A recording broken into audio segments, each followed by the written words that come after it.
Sir Sidney Sean M. Carino, Education Program Supervisor SMEB, I now present and certify that 66 males and 43 females, a total of 109 candidates for graduation of Joaquin Smith National High School for the school year 2025-2026 have satisfactorily completed the basic requirements for the K-12 curriculum for senior high school as prescribed by the Department of Education. Sir, they are now ready for confirmation.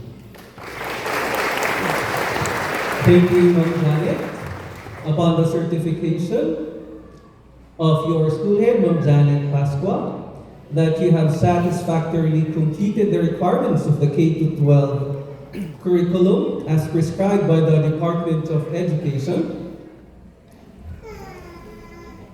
and by virtue of authority vested in me by our Schools Division Superintendent, Dr. Soraya Faculo, I now confirm you graduates of Joaquin Smith National High School. This 30th of March, 2026. You may now receive your diplomas. Congratulations.